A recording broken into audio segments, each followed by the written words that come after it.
All right, I really wanted to incorporate you into the Golden Club. You said, no, hold on, wait, I'm not 70 plus. Yes. So we created Golden Achievers for people who have just done great things. Good. 55 and up, somewhere in there. You somewhere in there, maybe, maybe not, somewhere maybe in not. there. I might have lied about your age then too. But we see you a lot talking about, voting rights and things like that, but you have a trucking company. You are the first person to do what exactly? First African-American woman to start her own CDL school in the state of Mississippi.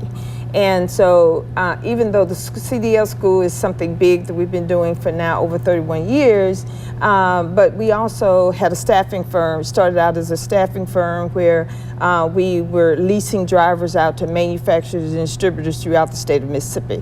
Back when I started Dependable Source Corp, in October 1995, there was still such a tight market for truck drivers. And so it was a market there and an exciting opportunity for us, and we've been able to put thousands and thousands of people to work, whether either as full-time working for Dependable Source or either through our CDL school. So that's kind of how I got into the industry and got started. Was there somebody in your life that drove trucks, or you just said, you know what, one day let's start putting things on the road? Yeah, the short version of it, when I moved back to Mississippi now, some years ago, I went to started work for a transportation company here, MCH Transportation, shout out to you all. But I started working for the transportation company, was with them 3 years on a management level, learned every aspect of it from hiring drivers to billing and accounting and shipping and dispatching and the whole 9 yards around transportation.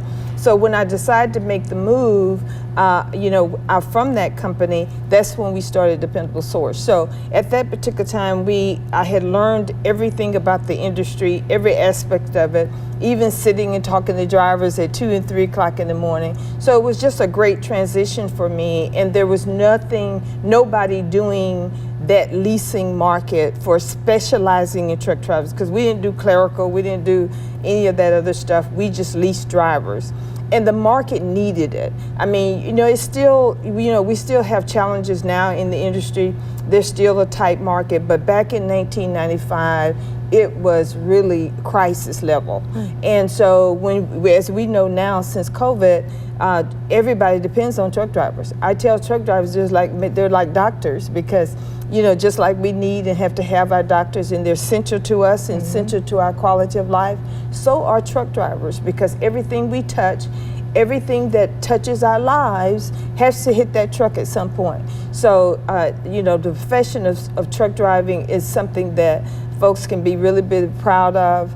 I think there's really great opportunities, especially in the past, probably about 10 years or so, we've had a real focus around advocacy for getting more women in trucking. Because when women move into non-traditional careers, that's where the income is. And so when we change economic security for women, that's what we need to be talking to women about. Where are those jobs where they're higher paying, and a lot of them are male traditional jobs, just like truck driving. Now, you said too, you wanted to show them just some of the opportunities that they have, and we can show that video too. Okay, great. How many things there are that you can do in trucking. And now, also want you to tell the folks how they can get in contact with your company. Yes. First thing they can do is just go to our website at dsctrainingacademy.com, dsctrainingacademy.com, or dscworks.com. And so out of those websites, they can do an application, they can reach out to us and schedule an appointment for an assessment. Some people say, I heard about this on Facebook and I hear about all these drivers making money.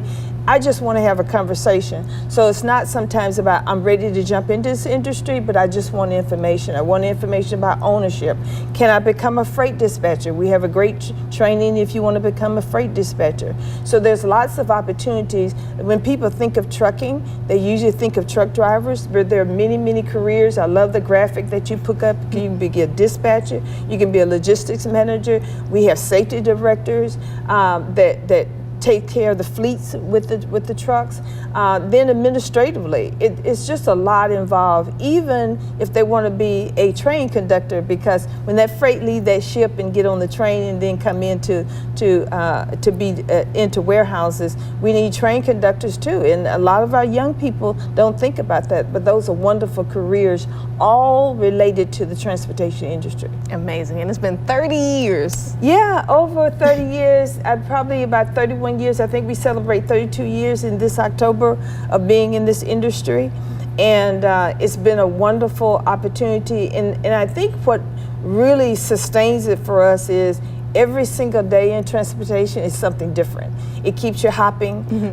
It keeps you excited. There's always many opportunities. And also it's a diverse demographic. We have men, we have women, people from all different races. We have young people, we have older people. And so it is really a vibrant industry, and an industry that we can be proud of, because the work that we all do, no matter where we sit and where we stand, changes the quality of life for folks, okay? Your cell phone, who can do without it? It touched the truck at some point. So it's really a great opportunity for whoever wants to invest. Now, everybody can't be a truck driver. See, we're going to bring you back for that, because they tell me, hold on, we got to go. But this is why I wanted you to be a part of the Golden Club, the Golden Achievers. We made that just for you. Well, thank you for the invite. I really appreciate it. Thank you so much.